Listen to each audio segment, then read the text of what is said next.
Hello. How are we today? Good? Learning a lot? I'm not going to talk about technology. So if anyone is looking for a line of code or anything, at least you have two other opportunities there. It's amazing, this cinema. If you feel that you want to have a nap, as long as you don't snore, I'm okay with that. You are the master of your time.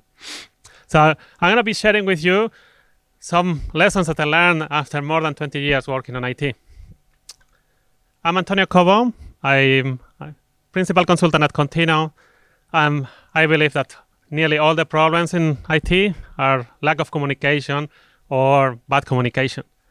The rest of the time, it's money, as always, right? I'm from a very, very big company, family, but it could be a company as well.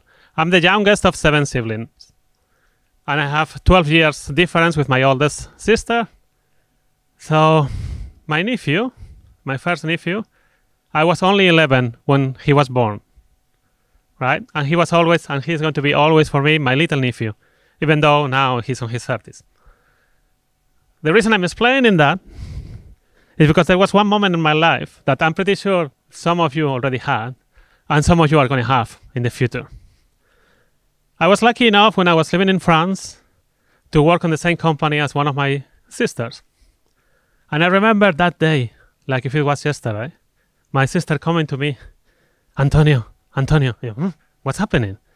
You see Kevin there? Yeah. Same age as Carlos, our nephew. I was a shock. The sudden realization, I wasn't young anymore. I was old. That motivated me actually to try to be a better team lead for my teammates and trying to share more of my knowledge, because I realized that actually it's not a bad thing to be old. I was probably the first starting point of this talk that it took several years to happening, and today is the first day. I'm going to cover some of the roles that I have in my career. Doesn't matter whether you've never been a junior dev, maybe you were a junior SRE at one moment, or it's about things in common with the roles. So as you can see, I've changed from a technical part, a little bit on the dark side, and now transformation consultant, if anyone wants or knows exactly what is it. I've never managed to explain it properly anyway. So on all these roles, there was one major thing that it was in common in my life each time that I was on those roles. And I was afraid to share with a lot of people. I was the self-doubt. I was always doubting about myself. Luckily now, we are in general more open, and we share vulnerabilities, and we have talks about mental health and things like that. So I can realize that I'm not alone, that a lot of people are having self-doubt, and a lot of speakers as well. They don't think they are the experts and things like that. No, they're probably the previous 2 minutes of the talk, they were as nervous as I was. So I'm going to be covering a little bit those 4 roles before with the positive and negative things that I had.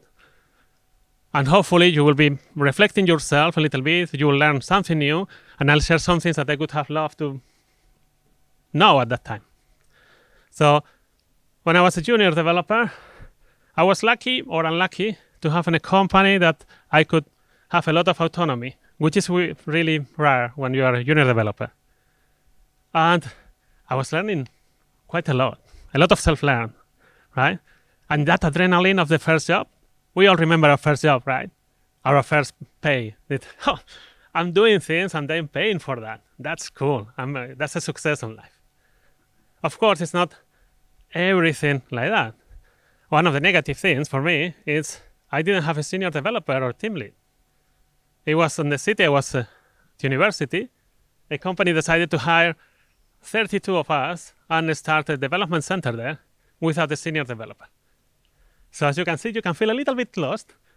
And when you're a junior developer, I couldn't say no to my boss or things like that. Have you ever had that feeling that you want to say no, but you're not saying it because you're afraid? Especially at the early years of career. Probably after more than 20 years, you know that it's okay. I'm going to say no all the time. So it's good. And I was trying to learn a lot. There were no conferences at that time on the city that there was, so I was trying to learn. And the same, if I don't want to say no, I was afraid to ask questions. And there is one thing that I'm pretty sure we all know about the questions. That it's not the first time that you hear about that they are not stupid questions, please ask questions, it's a lot of stupid assumptions. There is one big difference between knowing that, we all know, and actually acting like you are acknowledging that. Everybody say, there is no stupid questions, please ask something. And we don't have questions, right? You say, come on, I'm telling you, it's better. There is a lot of time in my career that for not asking questions, I lost a lot of time developing the thing that wasn't right because I was afraid to ask. And that was a loss of waste of my time, money of the company, and probably whoever I should have asked was a little bit pissed off because I didn't ask.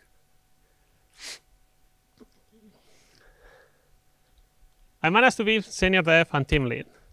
And that's being able to help others, it was like a good motivation for me. And it's actually one of the motivations that I keep working and doing my work. Being here, I'm trying to help others. So if I can help only one of you, that talk would be worth it. Sharing knowledge, I realize also when you're getting a little bit old, and if you don't share the knowledge is going to end with you. So that's a little bit sad, right? And I was feeling very proud of my team. One of the things, I don't know if you like basketball or not, I played when I was a little boy. Wasn't really good, but that's not important now. But I was always more interested on giving the assist and be happy because my teammate was making the score rather than scoring myself. Maybe you could say because I wasn't really good at basketball, and that's the reason I'm saying that. But it's a little bit like if I give an assist and someone else score, we're both happy. If I score myself, I'm only happy. That is more or less my feeling when I was a senior developer. I was trying to help the junior developers to be in front of the company, to be the ones learning, and when they were doing something, to ensure that everybody learned about that. But it was negative things. Of course, there were negative things, right? Life is not always positive, or if your life is only positive, congratulations. Tell me how you do it. I had a lot of doubts how I can be a good model as a senior developer when I didn't have a team lead. And I didn't know how to do. So that was a big fear for me. And then you're supposed to be the team lead or the senior. If you say, I don't know, what kind of senior developer, what kind of tech lead are you? So I was afraid of saying that, or it was really difficult. Now I realize that it's acknowledging and sharing your vulnerabilities is going to make your teammates even better. They are going to make them in a way that they are willing to share that.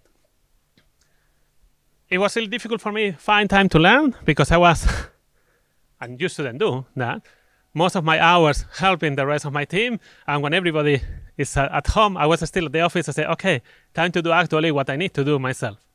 So don't do that. It's not healthy. And one of the fears that I've always had, how to give and receive feedback. It's on every role, and a lot of people, we don't know how. We're afraid of receiving or giving feedback because we don't want to actually get people pissed off with us because how they think that I'm attacking them. So all of that, I managed to overcome a little bit, thinking, okay, I didn't have a senior developer. I didn't have a team lead with me. But what could have been if I had one? So I tried to be that senior developer that I would have loved to have. And I don't know if you're a team lead or not, but try to imagine what is the ideal team lead that you would have preferred to have and be that person. Also, maybe you had senior dev or team lead with you and it wasn't a good one because it happens, right? But then you know the things that you shouldn't replicate. You know exactly the things that made that person maybe not be the great one. So you need to try to avoid that. But it was still, I don't know how to feedback. Feedback is sometimes it's like a monster for me. I'm really afraid of, well, now less, but I was really afraid of giving and receive feedback. And I was just thinking when someone is going to give feedback to me, it's only because they don't like me, and that's the reason they're telling me all the things that I'm doing wrong. Actually, it's not. If someone is giving feedback to you, that person is actually dedicated part of their time to give you something so you can be a better person later. So one of the things that now I know with my teammates, and we started recently, and I would have loved to know when I was a senior developer, is to have a session all together just about how do we want to receive feedback, how we don't, and how I prefer to give feedback to others. So we did, it's a simple Miro board, right? And it was, do you prefer if it's on the same day or on the same hour and things like that. So we managed to agree as a team that, okay, we need to try to be as specific as possible, giving the examples of when something happened, and with a possibility of an action that the person receiving the feedback can do it. Having this session together, it allows us to actually decide every week on Fridays, we have a feedback session. It can be with breakout rooms, and we give feedback like that, or if we are free only that day for any reason and we are happy, we share the feedback, the three of us. And that makes us to be closer to each other, like working with a real team. From those first sessions, I could feel that there were just people working with me, that they were real mates. And that makes a huge difference from that day. Every day we were actually helping to each other, noting down, okay, on this call, actually, you did this, it was great, but this, it could be improved, and things like that. And we were getting better. And the client was seeing that. So always think, when it's feedback, and it's the second time you're getting it today, feedback is actually a gift. Just think about what I said before. When someone is giving you feedback, it's not because they hate you, it's because they want you to be better. If I don't care about you, I'm not going to give you any feedback, period. You can continue to be as bad as you are. I don't care. Continue like that. I don't want you to be better. If I'm giving you feedback, I want you to be tomorrow a better person than today. And I want you to give me feedback so I can be a better person tomorrow. Delivery manager. Yeah. Some will say that it's the dark side. I know. Actually, one of the two reasons I became one is because I had a really bad project manager in one of my companies. And the only way for me to protect my team, it was actually to ensure that they don't have to deal with that person, that they would deal with me. So we have a new client in Spain. So you've noticed already my accent. Even though I have a British passport, I'm from Spain. So I got the opportunity to become project manager, and it was the first time that actually there were things arriving to my team that it was better. I was able to see the big picture. When I was junior developer, I was just doing code. I didn't know even why they wanted that. I was just, okay, I'll do it, done, great. And I was talking with a customer. It seems a little bit weird because now with all the Agile principles and things like that, we are more and more in contact with customers or with a customer representative. The product owner is helping us. But well, I told you that I'm old. Maybe I don't look like, or yes, because my beard is getting wide. But at that time, it was like oh, that's so new. And I love coordinate different teams and help people achieve together, but probably you've already know that. One of the things that I feel empowered when you have delivery manager is I could say no, explain why, and people weren't upset with me. Oh, that's a new one. I can actually say no when a customer is asking something that is impossible or something that is not good. I could say no and explain the reasons, and okay, let's try to do something different. That's something liberating, right? But of course, there is a lot of bad things when I was a delivery manager. Most of the time, no one likes you, especially when you arrive to a new company, you are the new project manager or delivery manager, and a lot of people, they don't talk to you. Maybe now it's better. When I was delivery manager, my first job here in the UK, I could see some tension with some development teams because, oh, another project manager. You can feel the pressure from everyone. And well, the time to learn, I think probably at that time of my life, I gave up learning, which is a mistake. You need to always try to think and learn.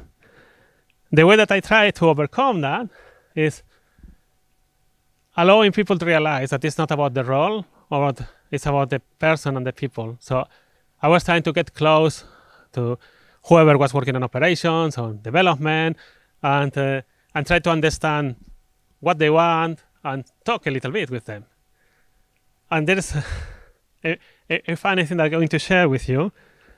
When I was a delivery manager, talking with someone, but I'm going to ask one question for all of you. Is there any moment of time that laziness is a good thing? Do you think yes or no? If it's yes, raise the hand. Cool. And that's exactly about that. When I was in France, I remember one ops. He was really, really clever. But we managed to get in a situation that we trust each other and say, you know, I'm really, really lazy person. I hated doing things twice. I'm getting so bored of doing the same thing twice that I have even left jobs because I had to do the same thing twice or 3 times. And here at least I can, when I see, oh, request incoming, I think someone is going to ask me something similar. He was, puff, automating everything or scripting everything. If there is a remote possibility that someone is going to ask me the same this year, I'm going to just put a script or automate. And I think that is one of the things. We are all a little bit lazy, even though sometimes we don't recognize or we say other things that we like to reflect a lot, and that's the reason we don't do things. Or some people are not lazy at all. But if you turn that laziness into your automation mindset engine, it's a good thing. So the fact that he was lazy makes that our system was better, our production operation was better, our alerting was better, because he didn't want to have the same alert twice. So as soon as he said, oh, that's a new alert, we need to do something. I don't want to receive the same. I want to ensure that we change. And I found that it was a good mindset, especially now that we are on SRE conference and we try to avoid waste and ensuring that our monitoring and observability is good, right? The last role.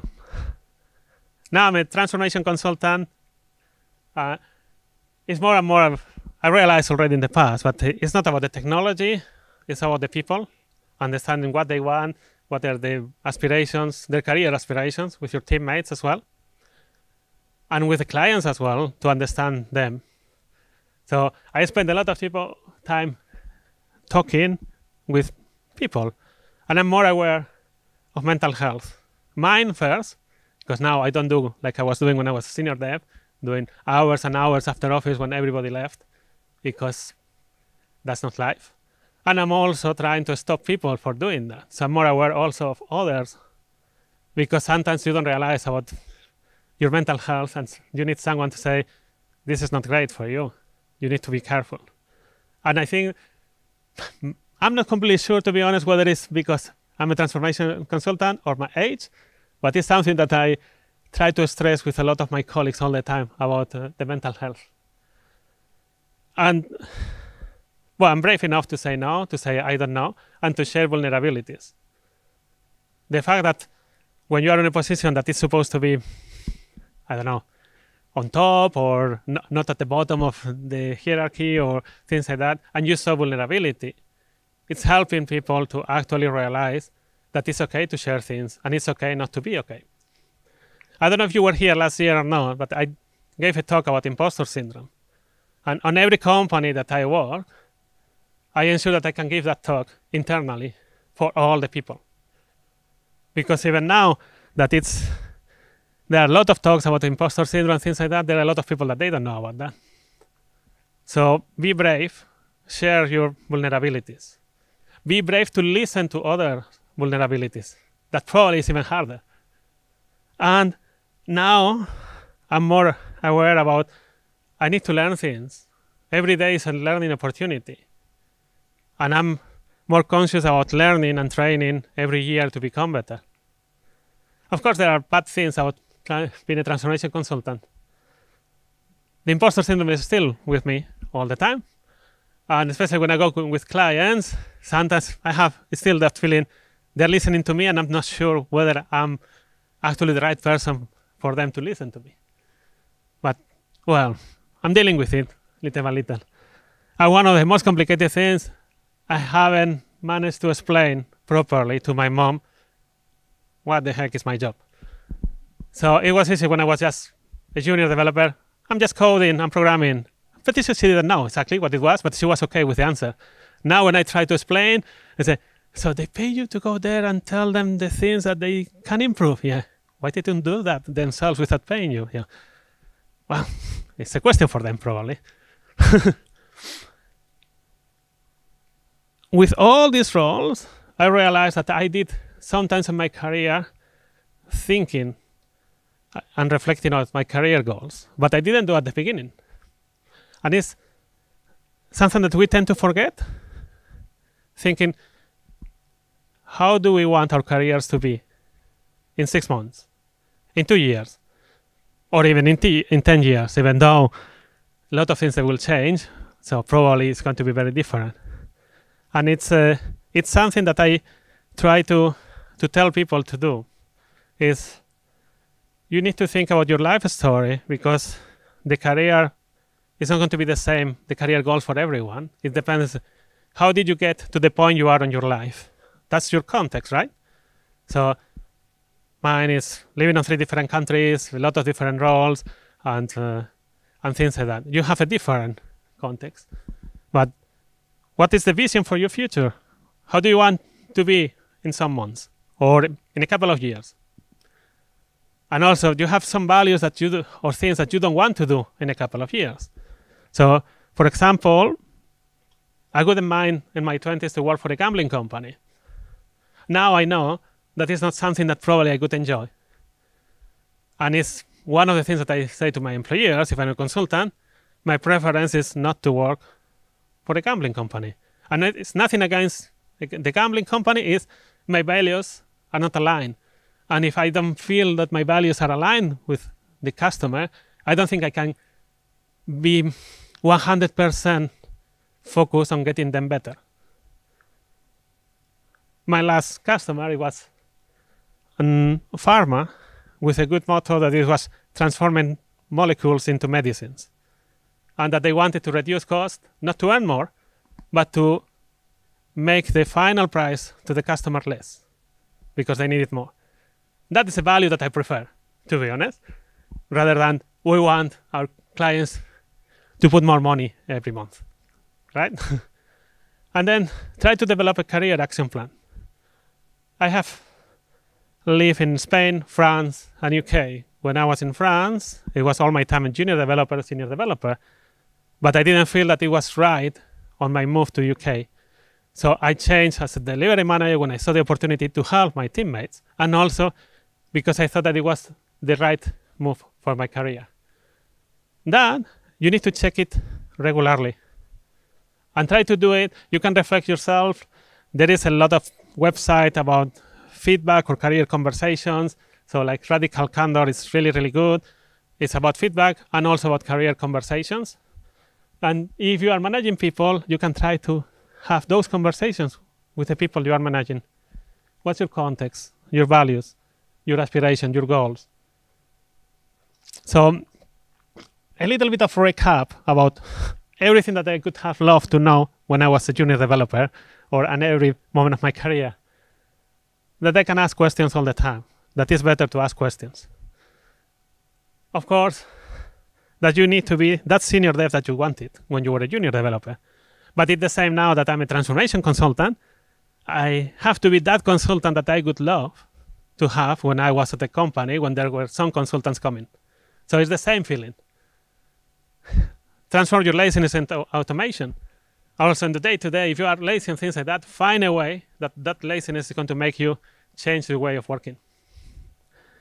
Being brave for saying no, I don't know, and also sharing vulnerabilities. I think probably that's the most difficult one, to show someone that you are vulnerable. That's probably the bravest thing that you can do. Now, I'm always thinking about how I can learn. So, and how that learn, it can be influenced by the feedback that people can give it to me. Feedback is a gift, and I can be better every day if someone gives me feedback. Reflect always on your career goals. And I know that you might have always a question that sometimes we don't have time to do the career goal or things like that because an opportunity is coming and I need to answer. So I have one colleague that she told me, I'm going to try to resume a little bit. When you have a big decision to make, think your powerful version and your most fearful version of yourself, what they could do. And then you have it. Normally, you shouldn't follow your most fearful version, but the most powerful version of yourself. Thank you.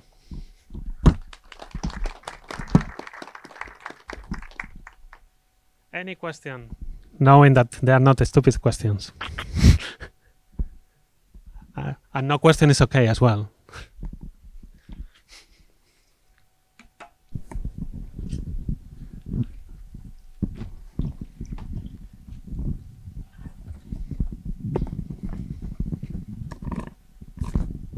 Hello, thanks. Great talk, because I have also 20 years in IT.